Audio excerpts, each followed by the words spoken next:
नमस्कार, योगिता होम फूड्समध्ये तुम्हा सर्वांचं स्वागत आहे। तर आज आपण बाहेर हॉटेलमध्ये बेकरीमध्ये मिळते त्या पद्धतीचे मोतीचूर लाडू घरामध्ये तयार करणार आहोत। तुम्ही बघू शकताय, दिसायला पण किती मस्त दिसतंय आणि एकदम रसरशीत आणि दाणेदार पद्धतीचा इथं आपला मोतीचूर लाडू तयार झालेला आहे। तर झाऱ्याचा वापर न करता, बुंदी न पाडता मस्त अशी मोतीचूर लाडू बनवायला घेऊया आणि त्यासाठी लागणारे साहित्य पण बघूया। तर इथे बघा, वाटी भरून आपण हरभऱ्याची डाळ घेतलेली आहे। अर्धा किलोच्या प्रमाणात हे हरभऱ्याची डाळ आहे आणि वाटीच्या सहाय्याने म्हणलं तर हे तुम्ही बघू शकता, अशा पद्धतीने फुल्ल वाटी भरून आपण हरभऱ्याची डाळ स्वच्छ निवडून घेतलेली आहे। तर आता ही हरभऱ्याची डाळ आपण 1-2-3 पाण्याने स्वच्छ धुवून घेऊया। मोतीचूर लाडू बनवण्यासाठी आपल्याला चांगल्या क्वालिटीची हरभऱ्याची डाळ वापरायची आहे आणि डाळ छान असं दोन्ही हाताने चोळून घ्यायची आहे आपल्याला, जेणेकरून हरभऱ्याच्या डाळीला एखाद्या वेळेस पावडर वगैरे लावलेलं असतं, त्यासाठी स्वच्छ धुवून आपल्याला हाताने चोळून हे डाळ घ्यायची आहे। आणि तुम्ही बघू शकता, इथं डाळ चोळून घेतलेली आहे, पाणी काढून झालेलं आहे आणि दुसरं पाणी मी ओतलेलं आहे यामध्ये। डाळ छान अशी स्वच्छ धुवून घेतलेली आहे। तर हे डाळ आपल्याला 2.5 ते 3 तास पाण्यामध्ये असंच ठेवून द्यायचं आहे। हरभऱ्याची डाळ आपल्याला 3 तास भिजू घालायची आहे। आपण आता 3 तासानंतर बघूया। तर इथे बघा, आपले 3 तास झालेले आहेत डाळ भिजू घालून आणि डाळ तुम्ही बघू शकता भिजून किती छान अशी मोठी झालेली आहे आणि छान भिजलेली पण आहे। तर या डाळीतले सर्व पाणी आपण आता काढून घेऊया। जास्त वेळ भिजू घालायचं नाही, बरोबर 2.5 ते 3 तास इतकाच वेळ आपल्याला हरभऱ्याची डाळ पाण्यामध्ये भिजू घालायची आहे। सर्व पाणी काढून झालेलं आहे, तुम्ही बघू शकता। तर इथं घ्यायचं आहे मिक्सरचं मोठं भांडं घ्यायचं आहे आणि हरभऱ्याची भिजवलेली डाळ आता आपल्याला मिक्सरच्या भांड्यामध्ये काढून घ्यायचं आहे आणि पाण्याचा एक थेंबही न वापरता आपल्याला हे डाळ वाटून घ्यायचं आहे। झाकण लावून घेऊया आणि दाणेदार होईपर्यंत आपल्याला पाण्याचा वापर न करता ही डाळ वाटून घ्यायची आहे। तर इथे बघा, आपलं डाळ वाटून झालेली आहे।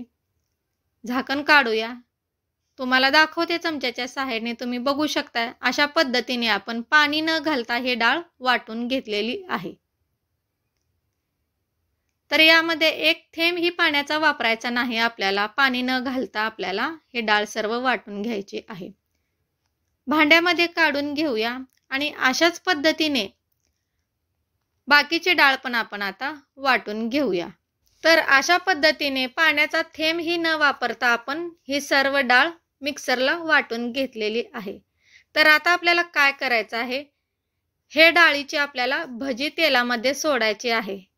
तर मोतीचूर लाडू करण्यासाठी आता आपण इथं भजी तयार करणार आहोत। तर त्यासाठी गॅसवरती तेल तापायला ठेवलेलं आहे आणि तेल छान कडकडीत तापून घ्यायचं, मगच तेलामध्ये वाटून घेतलेल्या डाळीची भजी सोडायची। आणि भजी सोडताना गॅस बारीक वगैरे काही करायचं नाही, बारीक जर गॅस केला तर या भजीमध्ये तेल जाऊन बसतं आणि लाडू आपले एकदम तेलकट होतात। तर तुम्ही बघू शकता, मोठा गॅस करायचा आणि मोठ्या गॅसवरतीच आपल्याला हे भजी तेलात सोडायचे आहेत।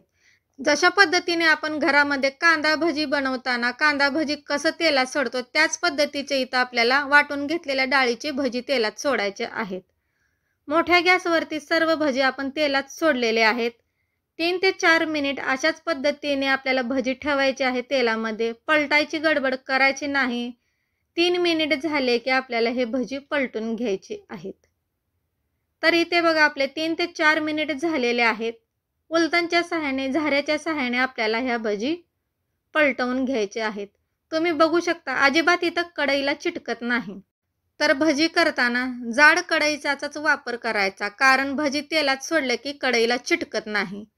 तुम्ही बघू शकता, अशा पद्धतीने आपण भजी तेलात सोडलेली आहे। सुरुवातीला एकदम फास्ट मोठा गॅसवरच आपल्याला हे भजी तळून घ्यायचे आहे आणि भजी करण्यासाठी जाड बुडाच्या कढईचाच वापर करायचा। जाड कढई घेतल्याने भजी सोडताना तेलामध्ये कढईला चिटकत नाही आणि अलगद अशी भजी सोडले की तेलातून बाहेर निघते, बाजूला निघते। तुम्ही बघू शकता, इथं भजी आपली अजिबात कढईला चिकटलेली नाही। 3 ते 4 मिनिटे झाले की गॅस मध्यम करायचा आणि दोन्ही बाजूने छान असं अजून एक 6 ते 8 मिनिट भजी छान अशी फ्राय करून घ्यायची. जोपर्यंत आपल्या भजीचा रंग बदलत नाही, कलर बदलत नाही, तोपर्यंत आपल्याला ही भजी मध्यम गॅसवरती तळून घ्यायची आहे, आलटून पालटून. तुम्ही बघू शकता, या भजीचा कलर बघू शकता किती छान आलेला आहे. जवळजवळ इथे 10 ते 12 मिनिट झालेले आहेत आणि भजी छान अशी तळून घेतलेली आहे. आणि अशाच पद्धतीने बाकीच्या सर्व भजी तळून घेऊया आणि मोतीचूर लाडू बनवण्यासाठी पाक तयार करायला घेऊया. तर साखरेचा पाक तयार करण्यासाठी ज्या वाटीने आपण हरभरा डाळीचा वापर केला होता त्याच वाटीने आपण 1 वाटी भरून इथं साखर घेतलेली आहे आणि अजून एक अर्धी वाटी आपल्याला इथं साखर घ्यायची आहे आणि टोपलीमध्ये ओतलेली आहे. तुम्ही बघू शकता 1.5 वाटी बरोबर आपण इथं साखर घेतलेली आहे पाक तयार करण्यासाठी. तर 1.5 वाटी साखरेसाठी इथं आपल्याला 1 वाटी भरून पाणी ओतायचं आहे. वाटी भरायला पाव इंचच कमी आहे तितकंच पाणी आपण इथं साखरेमध्ये ओतलेलं आहे. तर याचा पाक तयार करण्यासाठी आपल्याला हे टोपलं गॅसवरती ठेवायचं आहे. इथे बघा गॅसवरती टोपले ठेवलेले आहे आपण आणि हे साखरेचा पाक इथं आपण आता तयार करायला घेऊया. चमच्याच्या सहाय्याने फिरवून घेऊया आणि हे साखर आता छान अशी वितळवून घेऊया. सुरुवातीला गॅस मोठाच ठेवायचा आणि साखर उकळेपर्यंत आपल्याला साखरेचा फेस येईपर्यंत आपल्याला साखर छान उकळवून घ्यायची आहे. तुम्ही बघू शकता साखरेचा पाकाला आपल्या इथं उकळी आलेली आहे आणि छान असं फेस पण आलेला आहे. असा जर फेस आला तर ओळखायचं की आपल्या इथं साखरेचा पाक तयार झालेला आहे. गॅस मोठा करूनच हे मी साखरेचा पाक तयार केलेला आहे. छान इथं उकळलेला आहे. तुम्ही बघू शकता. यामध्ये एक अर्धा चमचा विलायचीची पावडर टाकलेली आहे, फिरवून घेतलेला आहे.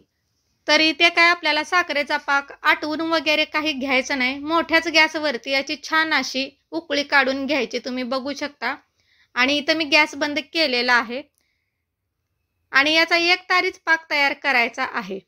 तर तुम्हाला दाखवते अशा पद्धतीचा आपल्याला साखरेचा पाक पाहिजे मोतीचूर लाडू बनवण्यासाठी. तर इथं छान असा आपला पाक तयार झालेला आहे. तर आता आपण सर्व भजी तळलेले काढून घेतलेले आहेत आणि थंड पण केलेले आहेत. इथं बघा सर्व भजी आपण काढून घेतलेले आहेत आणि मोठं मिक्सरचं भांडं घेतलेलं आहे. ज्या मिक्सरच्या भांड्यामध्ये हरभऱ्याची डाळ आपण वाटून घेतलेली होती तेच मिक्सरचं भांडं आपण इथं वापरलेलं आहे आणि तळून घेतलेली भजी आपण अशा पद्धतीने तोडून कट करून मिक्सरच्या भांड्यामध्ये टाकत आहोत. छान असं कडक कुरकुरीत आपण भजी तळून घेतलेली आहे. तुम्ही बघू शकता आणि आता ही तळून घेतलेली भजी आपल्याला मिक्सरच्या भांड्यामध्ये वाटून घ्यायचं आहे. तर आता यावरती झाकण लावूया आणि ही भजी आपल्याला छान असं दाणेदार वाटून घ्यायचं आहे. तर इथे बघा आपलं छान असं वाटून झालेलं आहे. तुम्ही बघू शकता. हातात घेऊन दाखवते तुम्हाला. एकदम सुटसुटीत आणि दाणेदार अशा पद्धतीने आपण ही भजी मिक्सरला वाटून घेतलेली आहे. तर आता वाटून घेतलेलं सर्व बाजूला डब्यामध्ये काढून घेऊया आणि अशा पद्धतीने बाकीचे पण भजी आपण वाटून घेऊया. तुम्हाला जर जाडसर थोडेसे मोठे दाणे हवे असतील तर थोडंसं जाडसर तुम्ही वाटू शकता. तर मोतीचूर लाडू बनवण्यासाठी अशा पद्धतीने मी मिक्सरला वाटून घेतलेलं आहे. तर अशाच पद्धतीने बाकीचे भजी पण आपल्याला वाटून घ्यायचं आहे. यामध्ये पाण्याचा 1 थेंब वगैरे काही घालायचा नाही. कोरडंच आपल्याला हे भजीचं वाटण तयार करायचं आहे आणि अशा पद्धतीने सर्व भजी आपल्याला मिक्सरला वाटून घ्यायची आहे. आणि इथं छान असं आपण मिक्सरला वाटून घेतलेला आहे. तुम्ही बघू शकता. तर एक मोठा आपला कुकरचा डब्बा भरलेला आहे आणि बाकीचं मी ताटात काढलेलं आहे. एकदम दाणेदार आणि सुटसुटीत अशा पद्धतीने आपण हे सर्व मिक्सरला वाटून घेतलेलं आहे. हाताला अजिबात चिकटत नाही. तुम्ही बघू शकता. भजी मिक्सरला वाटून घेताना अजिबात इथं पाण्याचा वापर करायचा नाही. कोरडीच भजी आपल्याला मिक्सरला वाटून घ्यायची आहे. तर इथे बघा आपला साखरेचा पाक आपण घेतलेला आहे. साखरेचा पाक आपला गरमच आहे. गरम साखरेच्या पाकामध्ये मनुके टाकायचे, बेदाणे टाकायचे, त्याचसोबत टाकायचं मगज बी टाकायची. मोतीचूर लाडू करण्यासाठी मगज बी आणि बेदाणे मनुक्याचा वापर करायचा. त्याने छान असं टेस्ट पण येते आणि मोतीचूर लाडू छान लागतो खायला. तुम्हाला हवं त्या आवडीचे तुम्ही इथं ड्रायफ्रूट्स टाकू शकता. तर मी इथं 2च साहित्य टाकलेले आहेत, बेदाणे आणि मगजबी. मगजबीचा इथं मी भरपूर प्रमाणात वापर केलेला आहे. तर इथं आपल्याला आता टाकायचं आहे मोतीचूर लाडू करण्यासाठी ऑरेंज कलर टाकायचा आहे. तर 1 चमचाभर आपण ऑरेंज पावडर टाकलेले आहे, कलर टाकलेला आहे. सर्व मिक्स करून घेऊया. पाक साखरेचा इथं गरमच पाहिजे, थंड वगैरे काही करायचं नाही. जर पाक साखरेचा थंड झाला तर पुन्हा गरम करायचं आणि मगच यामध्ये बेदाणे मगजबी टाकायची आणि कलर टाकायचा. सर्व मिक्स करून झालेलं आहे. आणि आता वाटून घेतलेले तुम्ही बघू शकता, दाणेदार पद्धतीचं आपण इथं भजी वाटून घेतलेली आहे. सर्व या पाकामध्ये मिक्स करून घेऊया. पाकाचं प्रमाण अगदी बरोबर आहे. 1.5 वाटी साखरेच्या पाकासाठी 1 वाटी पाणी आपण इथं घेतलेलं आहे आणि परफेक्ट असा आपण इथं साखरेचा पाक तयार केलेला आहे. साखरेचा पाक पातळ पण करायचा नाही किंवा घट्ट पण करायचा नाही, फक्त आपल्याला साखर उकळवून घ्यायची आहे. आणि छान असं आपलं इथं फिरवून पण होत आलेलं आहे. तुम्ही बघू शकता इथं पातळ पण झालेलं नाही किंवा एकदम घट्ट पण झालेलं नाही. अशा पद्धतीने आपण साखरेचा पाक तयार केलेला आहे आणि सर्व वाटून घेतलेलं साहित्य आपण यामध्ये टाकलेलं आहे. तर ऑरेंज कलर टाकल्यामुळे याचा कलर किती छान आलेला आहे तुम्ही बघू शकता. जवळजवळ 8 ते 10 मिनिट हे छान असं मी मिक्स करून घेतलेलं आहे. तर आता आपल्याला काय करायचं आहे, 1 पाऊण तास तरी हे साखरेच्या पाकामध्ये मुरायला ठेवायचं आहे. हे सध्या आपलं खूप गरम आहे, हात लावलं तरी याला चटका बसतो. आणि गरम गरम पाकामध्येच बुंदी टाकायची, जेणेकरून आपले लाडू छान असं मऊसूत रसरशीत तयार होतात. यावरती झाकण लावून घेतलेलं आहे आणि 1 पाऊण तास तरी आपल्याला हे झाकून ठेवायचं आहे, जेणेकरून साखरेचा पाक आपला आतपर्यंत मुरला जातो. इथे बघा आपला पाऊण ते 1 तास झालेला आहे. तुम्ही बघू शकता यातला सर्व पाक बुंदीने शोषून घेतलेला आहे. इथे बघा, चमच्याच्या सहाय्याने तुम्हाला काढून दाखवते. अजिबात इथं साखरेचा पाक शिल्लक नाही, पातळ वगैरे काही झालेला नाही. तुम्ही बघू शकता एकदम परफेक्ट असा आपला इथं साखरेचा पाक तयार झालेला आहे आणि बुंदी छान अशी साखरेच्या पाकाने शोषून घेतलेली आहे. आणि मोतीचूर लाडू करण्यासाठी परफेक्ट असं आपलं इथं मिश्रण तयार झालेलं आहे. तुम्ही बघू शकता, जवळून दाखवते तुम्हाला किती छान असं तयार झालेलं आहे आणि कलर पण छान असा आलेला आहे. तर आता आपण लाडू वळायला घेऊया. चमच्याच्या सहाय्याने सर्व अजून एकदा मिक्स करून घ्यायचं आणि मगच लाडू वळायला सुरुवात करायची. तुम्हाला ज्या पद्धतीचे हवे आहेत, लहान मोठ्या आकाराचे तुम्ही लाडू बनवू शकता. इथे बघा मी छोटासा गोळा घेतलेला आहे. सुरुवातीला अशा पद्धतीने हाताने दाबायचं आणि चेंडू सारखं नंतर हातामध्ये फिरवायचं. तुम्ही बघू शकता अशा पद्धतीने 1 मिनिटामध्येच हा लाडू तयार होतो. याला जास्त वेळ पण लागत नाही, घसघस पण करायची गरज नाही काहीच. तुम्ही बघू शकता 1 मिनिटामध्येच हे लाडू मी वळून घेतलेले आहेत आणि एकदम रसरशीत असे लाडू तयार झालेले आहेत. अजिबात हाताला चिटकत नाही. तुम्ही बघू शकता किती छान असा आपला इथं मोतीचूर लाडू तयार झालेला आहे. दुसरा पण लाडू तुम्हाला वळून दाखवते. तुम्ही बघू शकता छोट्या छोट्या आकाराचेच मी केलेले आहेत हे लाडू. सुरुवातीला हाताने दाबून घ्यायचे आणि नंतर चेंडू सारखं आपल्याला हातात फिरवत राहायचं आहे. कोणतेही झंझट नाही, भरपूर असा वेळ लागत नाही. अगदी कमी वेळेमध्ये आणि कमी साहित्यामध्ये अशा पद्धतीने आपण हे लाडू वळून घेतलेले आहेत. तुम्ही बघू शकता अगदी एकसारखे तयार झालेले आहेत. अशा पद्धतीने बाकीचे मोतीचूर लाडू आपण वळून घेऊया. तर इथे बघा सर्व लाडू आपण वळून घेतलेले आहेत. अगदी एकसारख्या एक साईजच्या आकाराचे तयार केलेले आहेत. अर्धा किलो डाळीमध्ये अशा छोट्या आकाराचे 60 लाडू आपण वळलेले आहेत. अगदी बाहेर बेकरीमध्ये विकत मिळतात त्या पद्धतीचा आपण इथं मोतीचूर लाडू तयार केलेला आहे. तर हे सर्व लाडू मी एकाच ताटामध्ये काढून घेतलेले आहेत. तुम्ही बघू शकता अगदी एकसारख्या आकाराचे तयार झालेले आहेत.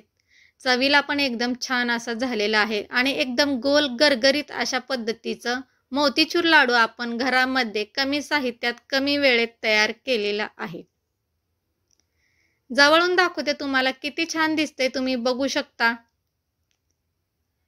आणि एकदम रसरशीत अशा पद्धतीने आपण हे मोतीचूर लाडू बनवलेले आहेत. एक लाडू तुम्हाला मोडून दाखवते आणि एकदम दाणेदार असे आपले इथं मोतीचूर लाडू तयार झालेले आहेत.